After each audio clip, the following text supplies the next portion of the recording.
자, 오늘은 특별히 집사 이제 안수에 관해서 설교를 좀 준비를 해 보게 되었습니다. 이 집사라는 직분은 어떠한 직분일까요? 성경에서 등장하는 직분, 그리고 오늘날 이 교회에서 일컬어지는 직분이 세 개가 있죠. 뭐냐면 목사와 장로와 이제 집사라는 직분입니다. 이제 한국에서 이렇게 목회를 하다 보면 한국에 계신 분들은 이제 그러니까 목사와 장로와 집사의 그 구분을 약간은 그 상하의 구분으로 본다라는 거예요. 그러니까 어떤 그 계급이라고 생각하는 분들도 계셔요. 자, 그러나 여러분, 성경에서 말하고자 하는 그 모습은, 성경에서 이 세 개의 직분을 분류하는 이유는 뭘까요?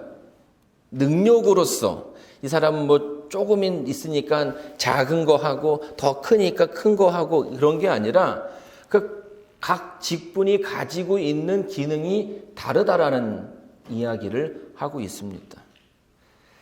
자, 왜냐하면 사실은 이제 특별히 이제 한국은 그게 강합니까? 유교적인 사고 방식들이 굉장히 강해요. 그래서 이제 임금을 모셔야 하고 부모를 섬겨야 하고 또 상사들을 대접해야 되고 이제 그런 개념들. 밖에 나가면 다 계급이에요. 군대에도 그런 계급이 엄청 강하죠. 그래서 계급도 강하고 또 사회생활도 보게 되면 어때요? 그런 그 계급적인 사고 방식을 가지고서 사회가 움직여진다라는 거예요. 이제 예를 들어 이제 그런 게 있습니다. 의사와 간호사. 사실 이것도 이제 직분이 다른 거예요. 기능이 다른 거죠. 근데 이제 한 번은 한국에서 어떤 일이 있었냐면, 의사가 주사를 했는데 잘못 처방한 거예요. 그래가지고 이제 평소보다 양을 2배로 처방을 한 거죠. 근데 이제 간호사가 보면서, 이제 간호사들은 그런 걸 다 알죠. 이 사람이 뭐 매일 그 처방하는 약이 얼마인지를 알고 주사액이 얼마인지 알기 때문에 보니까 다른 거예요. 평소보다. 근데 한국에서 어떤 일이 있었냐면, 다른 걸 알았는데 그냥 그 양을 주사를 준 거예요.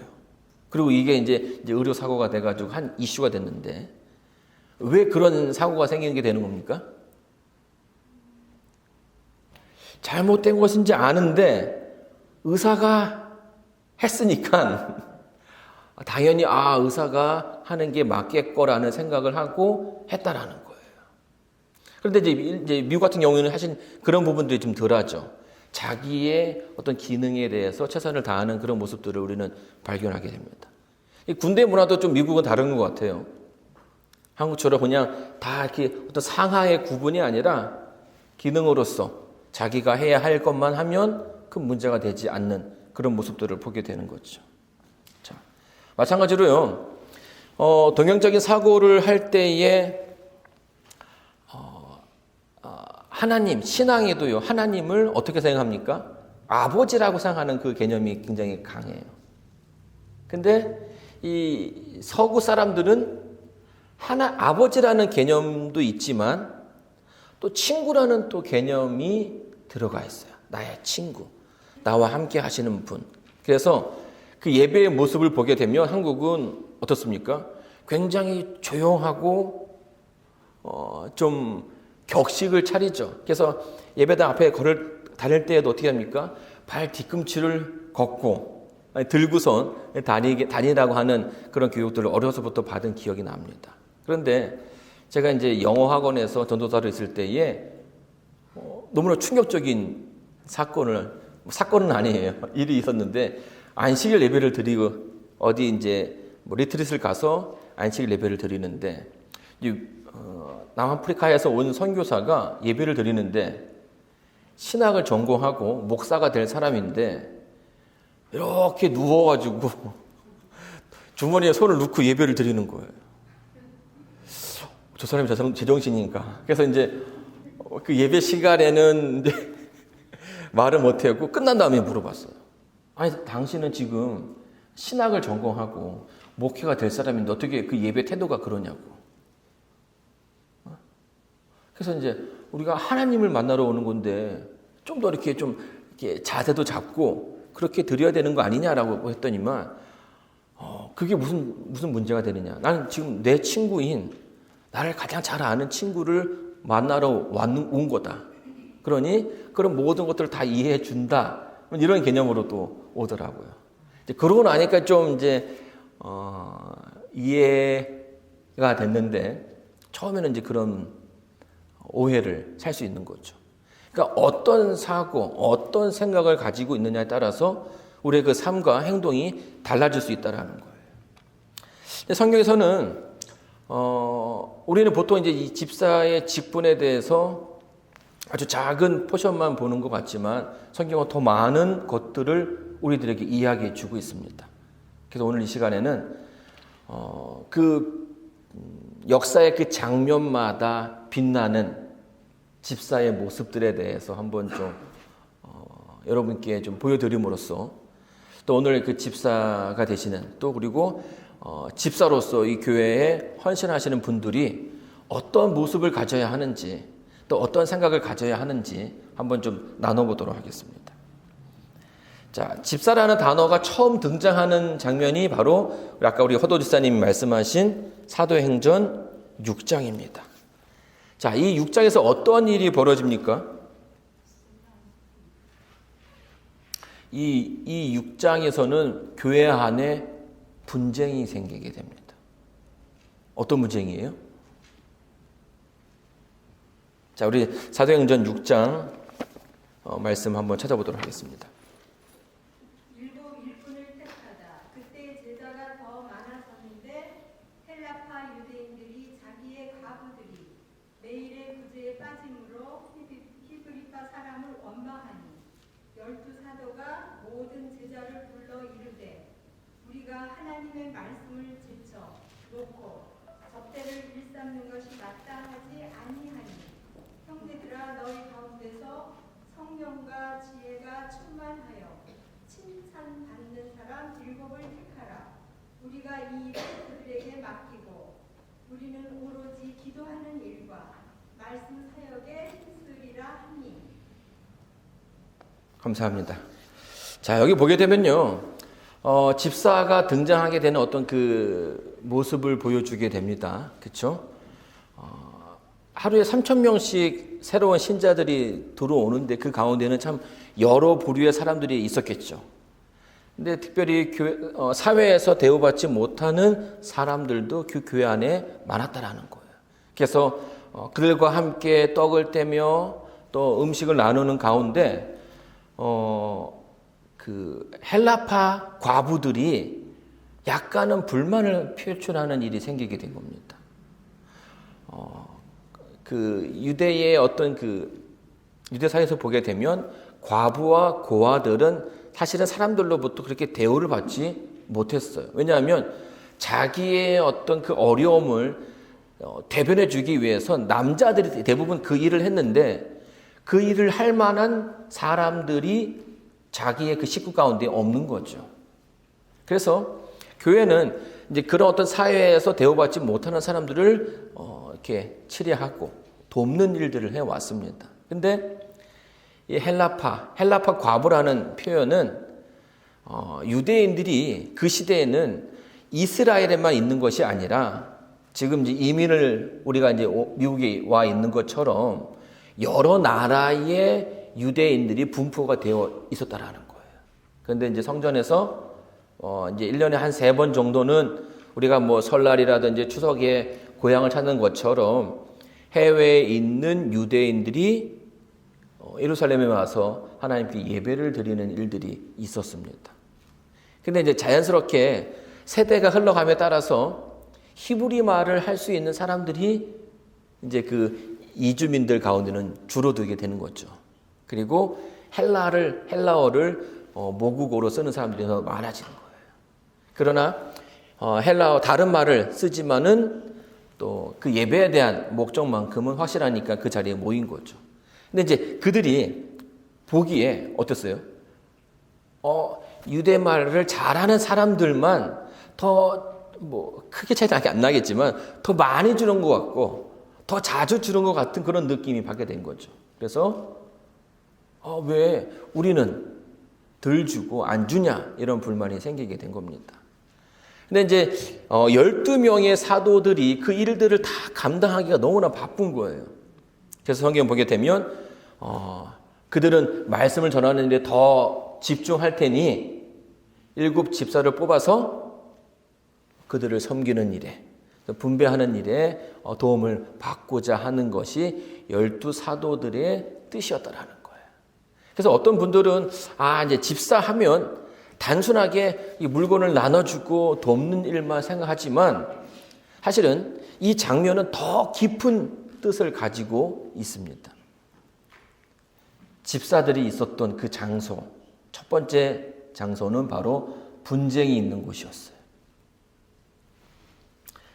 자, 형제들아, 너희 가운데서 성령과 지혜가 충만하여 칭찬 듣는 사람 7을 택하라. 우리가 이 일을 저희에게 맡기고. 사실은 이제 저희가 지금 이 뽑혔던 7명의 집사의 이름을 가지고 이들이 어떤 사람인지를 이해한다는 건 어렵지만 학자들의 말에 의하면 이날 뽑힌 7명의 집사들의 이름은 모두 다 헬라식 이름이었다라는 거예요. 그 말은 뭘 뜻합니까? 네, 지금 이 불평을 누가 한 거예요? 네, 헬라 과부들이 헬라파 유대인들이 하는 그 불만을 듣고선 사도들이 누구를 뽑았냐면 헬라의 이름을 가지고 있는 사람들을 집사로 선출했다라는 것입니다. 왜냐하면 그들과 더 많이 소통하고 그들을 더 잘 이해할 수 있는 사람들을 뽑았다라는 거예요. 여러분, 오늘 우리가 살고 있는 이 시대는요, 굉장히 분란이 많은 시대예요. 분쟁이 많은 시대입니다. 그리고 갈등이 있는 시대이죠. 공화당과 민주당, 어느 당이 옳습니까? 미국은요, 팬데믹 이후에 이 정치적인 갈등이 굉장히 심해지는 것을 보게 됩니다. 아주 자그마한 것 하나까지도 당에 따라서 행동하는 모습이 달라진다라는 거예요. 어떤 지역은 나는 공화당이니까 마스크를 안 쓰겠다. 나는 민주당이니까 마스크를 쓰겠다. 이런 모습이 나오기도 하고요. 또 세대 간의 갈등도 심해지고 있죠. 어른 세대와 자녀 세대. 이 갈등은 우리의 우리의 가정에서도 벌어진다라는 거예요. 또 신분적인 갈등, 또 색깔에 대한 갈등이 생기게 됩니다. 유색 인종들에 대한 갈등, 또 아시안에 대한 갈등이 생기게 되고요. 또 한국에서는 이 젠더 갈등이 심합니다. 남자냐, 여자냐. 그래서 이 말 한마디, 그 말에 담겨진 뜻이 무엇이다라고 막 확대 해석해가지고 누군가를 공격하고 누군가를 어렵게 만드는 일에 참 사회가 지금 진통을 겪고 있다는 거예요. 또 지역 갈등이 있죠. 그래서 이런 갈등들이 너무나 많아가지고 지금 우리가 살고 있는 이 사회가 굉장히 그 화약고 같은 그런 상태로 있다라고 얘기하고 있습니다. 자, 그러면서 이제 이런 것들을 좀 가속화시키는 것 중에 하나는 뭐냐면 소셜 미디어라는 거예요. 그 중에 하나는 유튜브죠. 여러분이 유튜브를 보게 되면 아시겠지만 참 시대가 많이 바뀌었어요. 그래서 과학자들이 뭘 연구하기 시작했냐면 AI라고 해서 인공지능의 그 기능을 그 모든 그 기업마다 이렇게 수용하고 있습니다. 여러분 마트에 가게 되면 마트에 그 진열되어 있는 물건들이 그냥 진열되어 있는 것처럼 보이죠. 그러나 그렇지 않다라는 거예요. 다 사람들이 많이 보는 것들을 어디에 위치해야 잘 팔리고 또 어디다 놔야 사람들이 눈에 많이 띄는가 그걸 다 연구한다라는 거예요. 왜 여러분 초콜릿과 껌들이 그 돈을 계산하는 바로 그 옆에 있는지 아십니까? 네. 결국엔 그 돈을 계산할 때 다 모이죠. 그럼 아이들이 줄을 기다리면서 뭘 보게 됩니까? 초콜릿과 껌을 본다라는 거예요. 그러면 그걸 하나씩 그렇게 집어넣는 거죠. 그러니까 그거는 그냥 거기에다가 자리가 없어서 거기 둔 게 아니라 아이들의 그 심리를 이용한 다 이렇게 분석을 통해서 나온 행동이라는 거예요. 자, 여러분 유튜브도 마찬가지입니다. 여러분들이 보면 어떤 영상을 보게 되면 그 영상과 비슷한 내용들이 계속 줄줄줄줄 따라 나옵니다. 네. 그러다 보니까 사회학자들이 걱정하는 게 있는데 그게 뭐냐면 확증 편향이라는 거예요. 어떤 사고를 가지고 있으면 그 사고가 연결되어 있는 것들을 계속 이뤄주기 때문에 사람들이 자꾸 한쪽으로 가기가 더 좋다라는 거예요. 내가 지금 가지고 있는 의견들. 그렇다면 반대의 의견도 있지 않습니까? 내가 민주당이면 공화당의 의견도 있는데 또 내가 공화당이면 민주당의 의견도 있는 것인데 반대편의 모습을 보여주지 않는다라는 거예요. 그러면서 어떻게 되는 거예요? 내가 가지고 있는 생각이 맞고 이러한 근거에서 맞으니 저들은 다 이렇게 어떠한 생각을 하는지 반대편에서 어떠한 생각을 하는지 잘 모른 채 뭐 한다는 겁니까? 내 생각이 점점점 고착화된다라는 거예요. 그래서 갈등, 예전에는 갈등이 있더라도 그것이 크지 않았는데 점점점 극으로 가는 일들이 생기게 된다라는 거예요. 그 중간 사이가 먼다라는 거죠. 여러분 사도들이요 정말로 그 헬라파 과부들을 소외시켰던 것일까요? 그 하나님의 말씀을 가진 사도들이 누구에게 더 잘해주고 같은 지역이니까 어디서 오셨어요? 뭐 같은 동네입니까? 그러면 더 잘해주고 제가 모르는 동네에 있는 사람이라면 더 무시하고 그랬을까요? 그렇지 않았을 거라는 거예요. 사도들이 똑같은 정말 자기가 가진 것들을 공평하게 또 하나님의 그 뜻대로 나눠주기를 위해서 노력했을 거라는 겁니다. 그러나 물론 그런 가운데서도 오해가 생길 수 있고 또 편견이 생길 수가 있어요. 이제 그런 편견이 그런 오해가 헬라파 과부들에게 생기게 된 것이에요. 자, 그래서 사도들이 어떻게 합니까? 네, 같은 언어를 쓰고 있는 집사들을 7을 선택했던 것이에요. 자, 여러분 오늘날도 마찬가지입니다. 우리가 서로 사랑해야 한다라고 가르치는 교회 안에 갈등이 있을 수 있죠. 서로 사랑해야 하지만 또 그 가운데 미움이 있기도 하고 오해도 있기도 하고 편견이 있다라는 거예요. 또 마찬가지입니다. 교회 안에 보수가 있을 수도 있고요. 진보가 있을 수 있고요. 교회 안에 공화당이 있을 수도 있고 또 민주당이 있을 수 있고요. 또 교회 안에 서로 다른 이념을 가진 다른 사고를 가진 다른 생각을 가진 사람들이 분명히 존재한다라는 것입니다. 자, 그런데 하나님께서 사도들을 통해서 17명의 집사를 택하셨고 그들을 어디로 보냅니까? 그 분쟁이 있는 곳으로 보냈다라는 거예요. 그 갈등이 있는 곳으로 보냈다라는 것입니다. 자, 그러면 그 선택된 7명의 집사들이 어떻게 했을까요? 내가 이제 헬라의 이름을 가지고 있고 또 헬라의 사람들이 불평을 느끼고 있으니까 내가 헬라 사람들에게 더 잘해줘야겠다라고 생각했겠죠. 그러면 또 어떠한 상황이 생길 수 있습니까?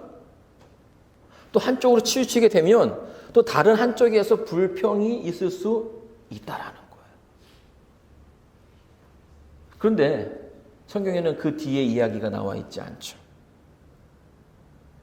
하나님 말씀이 점점 왕성하여 예루살렘에 있는 제자의 수가 더 심히 많아지고 허다한 제사장의 무리도 이 도에 복종하니라. 유대파 사람들이 불평을 제기한 게 아니라 오히려 그 가운데서 교회가 안정이 되고 교회의 숫자가 더 많이 늘어나고 있다는 사실을 성경은 이야기해 주고 있다는 거예요. 그 말은 뭐예요? 이 분쟁의 위치에 있는, 분쟁 가운데 있는 곳에 가서 그 7명의 집사들이 아주 열심히 함으로써 그 분쟁이 사라지게 되었다라는 거예요. 단순하게 헬라파 과부들에게만, 헬라파 유대인들에게만 열심히 한 것이 아니라 그들은 모두로부터, 진영의 위치가 아니라 모두로부터 존경받는, 모두에게 사랑하고 헌신하는 사람들이었다라는 것이.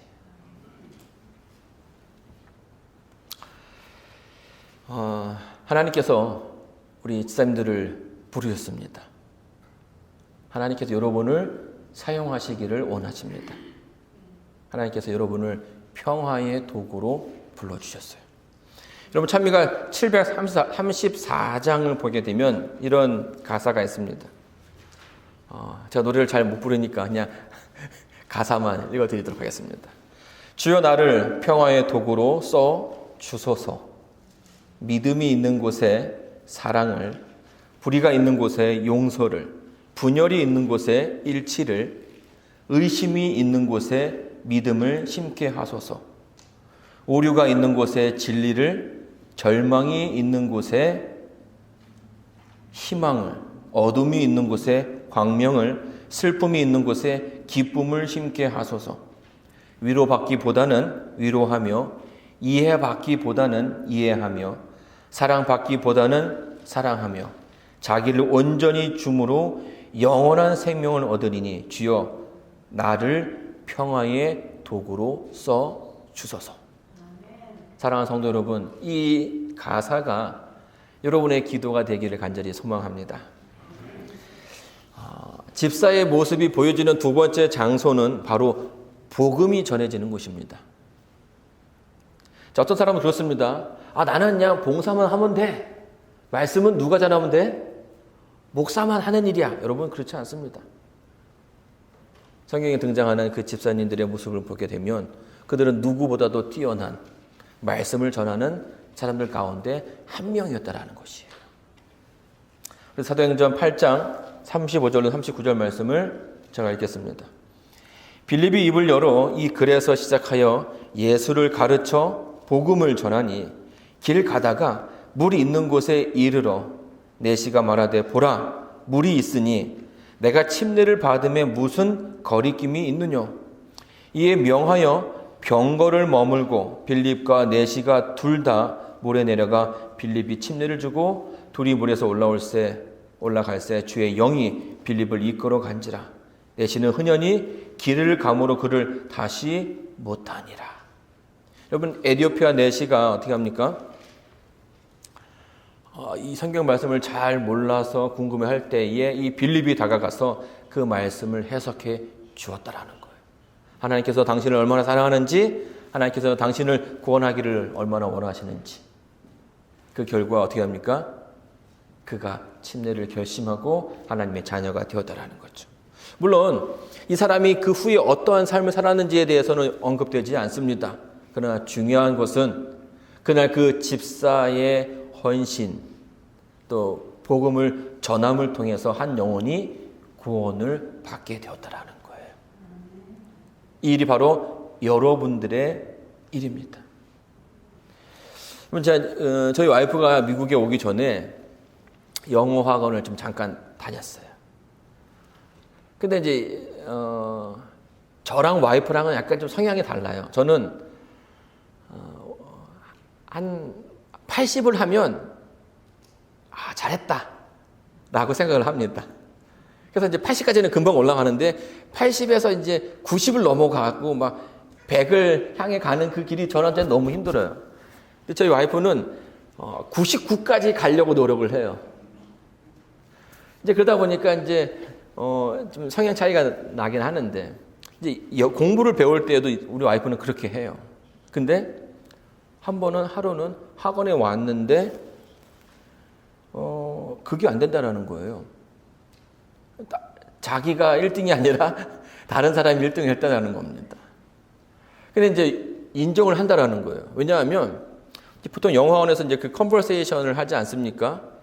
이제 뭐 필기 시험은 자기가 다 맞았는데 이제 그 컨버세이션 테스트를 하게 되면 그 사람이 늘 1등 한다라는 거예요. 그래서 이제 왜 그러냐고 물어보니까 자기는 여행을 한 적이 많지 않다라는 거예요. 근데 그 사람은 아버지가 외교관이에요. 그러니까 뭐 뉴욕에도 갔다가 뭐 어디도 갔다가 뭐 일본도 갔다가. 근데 이제 이 말을 하려면 어떤 사람들이 말을 잘합니까? 뭐 경험을 많이 한 사람들이 아는 거죠. 그래서 뭐 주제들이 다 이제 그런 거잖아요. 여행 관련된, 뭐 나라 관련된 그런 거니까 자기가 뭐 뉴욕에 뭐 6번가를 갔는데 거기에 무슨 찻집이 있는데 그 차가 맛있더라. 또 여기 가니까 무슨 빵집이 있는데 그 빵집이 맛있더라. 사람들이 굉장히 좋아하는 그런 주제거든요. 근데 와이프가 이제 그게 이제 안 되는 거예요.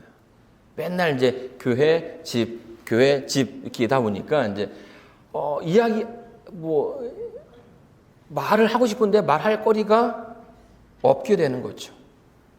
여러분, 할 말이 많다라는 것은 뭐예요? 경험이 많이 있다라는 겁니다. 사실은 많은 사람들이 이제 그런 얘기들을 해요. 내가 하나님에 대해서 이야기하는 거, 복음을 전하는 거, 성경을 가르치는 것이 참 어렵다라고 얘기하시는 분들이 있습니다. 그런데 이거는 사실 그렇게 어려운 것이 아니에요. 왜요? 내가 아는 것을 이야기하면 되는 거예요. 여러분들이 여러분들의 인생을 살아가시면서 만났던 하나님을 이야기하는 것입니다. 어려움 가운데 내가 이런 일이 있었는데, 이런 아픔이 있었는데 그때에 하나님께 나를 이렇게 도와주셨다. 이렇게 이끌어 주셨다. 여러분, 이게 필요하다라는 거예요. 그냥 알아서 하겠지. 알아서 하나님께서 하시겠지. 이게 아니라 하나님께서 나를 사용하셔서 그 사람들을 이끄시려 한다라는 거예요. 하나님께서 집사를 통해서 에티오피아 내시를 구원해 내었습니다. 여러분들이 지금 이 복음이 전해지는 그 장소에 있게 되시는 거예요. 세 번째로는 하나님께서 하나님의 말씀이 드러나는 것, 하나님을 증거하는 곳에 집사를 세우셨습니다. 사도행전 7장 55절에 보게 되면 이렇게 표현하고 있습니다. 스데반이 성령이 충만하여 하늘을 우러러 주목하여 하나님의 영광과 및 예수께서 하나님의 우편에 서신 것을 보고. 사실 이 장면은요, 좀 당황스러운 장면이기도 합니다. 왜냐하면 7 집사가 뽑혀가지고 그들이 아주 열심히 교회를 섬겨서 교회가 부흥하고 그들이 더 열심히 했다라는 그런 이야기가 나와야 되는데 7명 중에 지금 1명이었던 이 스데반 집사가 이 장면에서 죽임을 당하게 됩니다. 죽는 거예요. 역사에서 사라져 없어지는 거죠. 그저 이 유대의 기득권과 로마의 세력 앞에서 한 집사가 사형 집행을 받는 장면이라는 거예요. 여러분, 우리 인간의 삶에서 죽음이라는 것은 굉장히 큰 슬픔입니다. 그렇죠? 내가 죽는 것도 참 두려운 것이지만 또 사랑하는 누군가를 잃어버리는 것도 힘든 일이라는 거예요. 그러니까 그 길을 간다라는 것, 우리가 잘 모르기 때문에 죽음이 내 인생의 어디쯤에 있는지 모르기 때문에 우리가 사는 거지, 내 인생이 어디쯤에 있다라는 것을 알면 어떨까요? 살 수 없다라는 거예요. 그 이제 일례가 뭐냐면, 이 로마의 옛날에 군대들이요, 큰 전쟁을 앞두고서는 한 병사 한 사람을 픽합니다. 선택합니다. 왜 선택하냐면 인신제물이죠. 사람을 그 전쟁을 위해서 제물로 드리는 거예요. 큰 전쟁 앞에 두고 그 전쟁 전에 제사를 드리고 하는 거죠. 그러면 그 한 사람이 뽑히게 되는데요. 그 한 사람에게는 어마어마한 그 혜택이 주어집니다. 수많은 여자들이 그에게 허락되어지고요. 또 산의 진미와 술, 모든 것들이, 그가 원하는 모든 것들이 허락이 돼요. 자, 여러분, 그 군인, 그 택해진 군인이 행복한 삶을 살 수 있었을까요? 그렇지 않다라는 거예요. 술을 마시고, 음식을 먹고, 또 남녀 관계를 통해서 막 그렇게 하지만, 이 모든 것들이 그에게 안정을 주지 못했다라는 거예요. 왜요? 죽는 날이 다가오잖아요. 보이니까요. 자, 여러분, 이 스데반이 이 죽는 그 장면, 사실은 얼마든지 말 몇 마디만 하면 그 자리를 피할 수 있는 그런 상황이었습니다.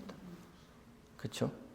내가 하나님을 믿지 않는다, 하나님을 부인하겠다라고만 하면 그 자리를 모면할 수 있는, 사형을 피할 수 있는 충분한 시간이 있었습니다. 그러나 스데반이 그 길에서 하나님을 떠나기를 원치 않았다라는 거예요. 왜요? 그는 누구보다도 하나님을 사랑했던 사람이었기 때문이죠. 하나님에 대해서 너무나 잘 알고 있는 사람이었기 때문에 본인 스스로 하나님을 부인할 수가 없었다라는 거예요. 하나님께서 그가 죽기 직전에 7장 55절을 보게 되면 하늘의 장면을 보여주십니다. 하늘의 영광과 하나님의 영광과 하나님의 우편에 예수님께서 서신 것을 보게 되었죠. 하늘이 열렸어요. 그리고 그의 시선에 뭘 보여주십니까? 하나님을 보여주셔서. 여러분, 성경에서 하나님의 그 영광을 본 사람들이 많지 않아요. 누가 봤죠? 모세가 봤습니다. 그렇죠? 그리고 요한이 봤어요. 그리고 그 가운데 한 사람이 누구라는 거예요? 집사 스데반이었다라는 것입니다.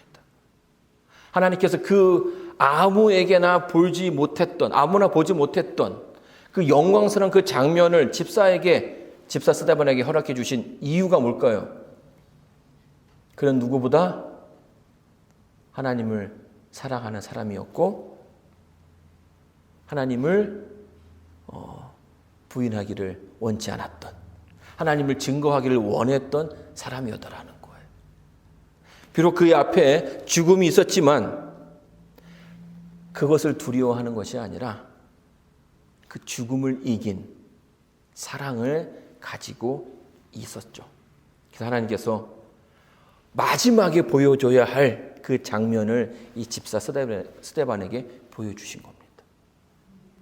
너의 그 모습이, 네가 가지고 있는 믿음과 네가 가지고 있는 하나님을 향한 그 사랑은 내가 다시 오는 그날에 네가 있게 될 것이라는 것을 보여주신 거예요. 여러분, 가끔씩 한국에는 이런 일들이 있습니다. 그러니까 한국뿐만 아니라요. 불이 난 집에 아이가 있어가지고 부모들이 뛰어 들어가는 그 장면들이 뉴스를 통해서 전해지곤 합니다. 또 한국에서는 얼음이 깨져가지고 아이가 빠졌는데 그 아이를 구하기 위해서 뛰어 들어가는 그런 부모들의 모습을 묘사하기도 합니다. 참 안타까운 것은요, 그 얼음 구덩이 가운데 들어가도 나오지 못한다라는 거예요.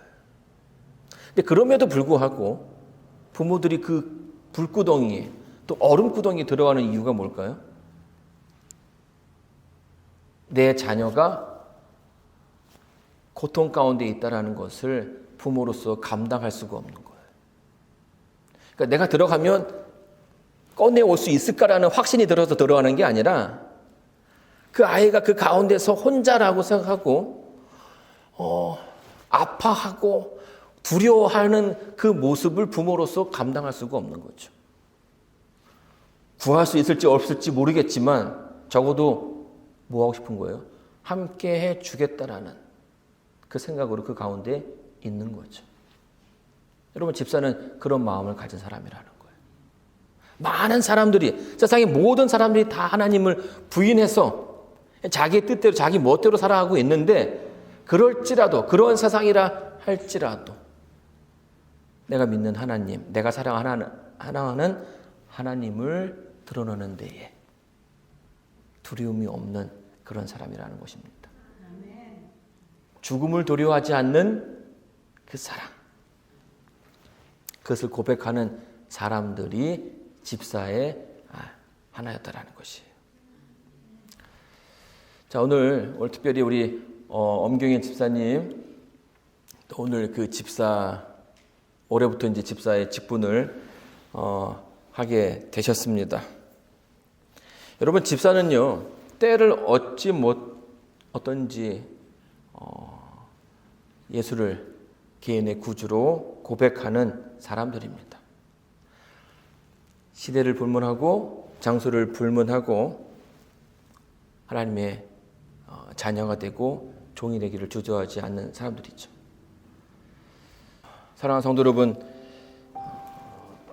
하나님께서 집사라는 직분을 선택하셨고 또 그 분들을 통해서 교회의 역사를 이끌어 오셨습니다. 2022년 산호세 실리콘밸리의 그 역사의 현장에 여러분이 지금 계시는 것입니다. 하나님의 능력이 여러분을 통해서 이끌어지기를 원하고요. 또 우리 교회 모든 우리 장로님들, 저와 또 지사님들, 또 우리 모든 성도님들이 하나 되어서 또 교회를 섬기는 일에 또 열심히 해주시길 바라면서 오늘 말씀을 마치도록 하겠습니다.